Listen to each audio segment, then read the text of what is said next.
of today's celebration, let's be inspired by a message from our school administrator, Mr. Bernardo R. Cuenca. Let's give him a round of applause.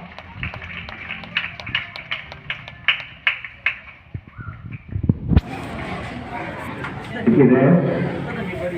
Hello! Hi! Okay. I thank our Creator, God, for blessing us this morning for a rain. Tayo na ngayon kaya ipadala sa atua. It is a blessing for the Caro College Foundation Incorporated.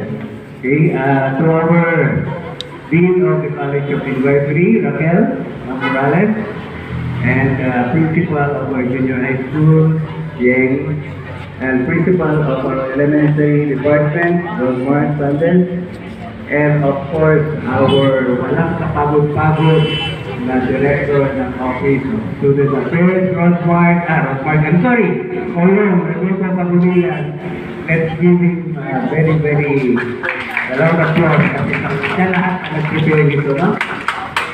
And to our faculty and staff, to the parents and guests, and of course, sa ating mga estudyante na, wow, may mga sundalo pa tayo.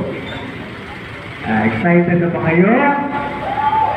Okay, we are now celebrating our 36th founding anniversary.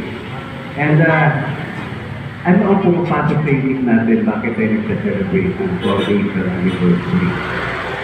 For me, this is the time to remember our history, the vision, our founders, everything na bakit merong institution na kaya ng Caro College Foundation Incorporated. Okay. Please allow me to give you a brief history. Way back in 1989, Caro School of Midwifery was born with the effort of Dr. Giserio and Dr. Abel Caro. They have this vision of that time, nakikita na nila, since si Dr. Caro is yung sa pagpapaanak, bigay ni, correct? Marami kasi mga cases noon na mortality. So, kailangan niya mabawasan yung mortality rate ng mga panganganak before. That's why in school na yun, para matulungan niya ng estudyante, dumami ang mga midwife na makapag-servisyo sa bansa natin, especially sa Davao. And then later on, after a few years, meron daw clamor from Barangay 76 that day, because that time, ang private schools lang dito is malapit. Leo, Women, ACC sa Pangkerohan, and it is very expensive to go to private school that time. And we know for a fact that this community here is nasa class B, C, D, and E. And ang gusto ni Doktor is mabigyan ng magandang education yung nandito sa mga cluster na ito.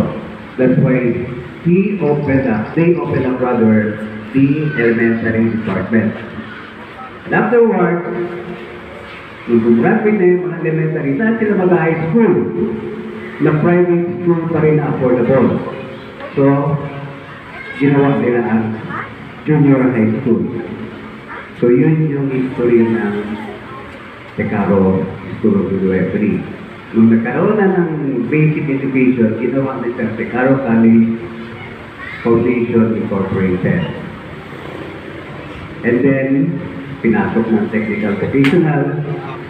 I can still remember when I came in the way back 2011. Our population that time is about 200, almost 300.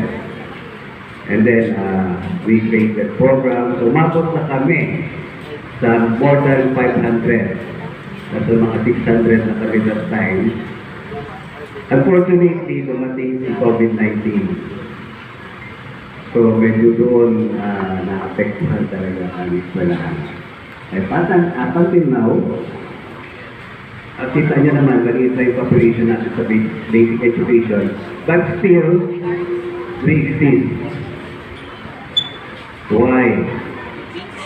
Yan na po yung team natin. Kalig-on sa mga hagit, pag-uswag sa panagdiusa.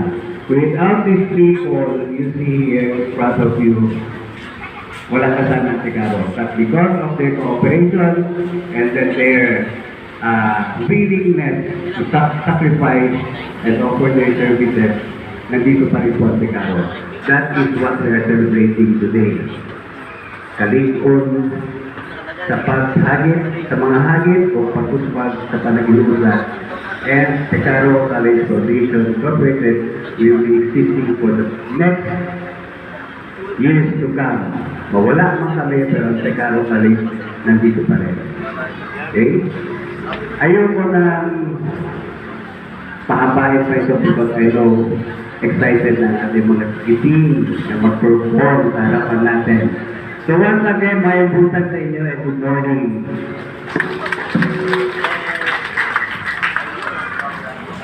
Alright, thank you for that heartwarming message, sir. And now, what a better way to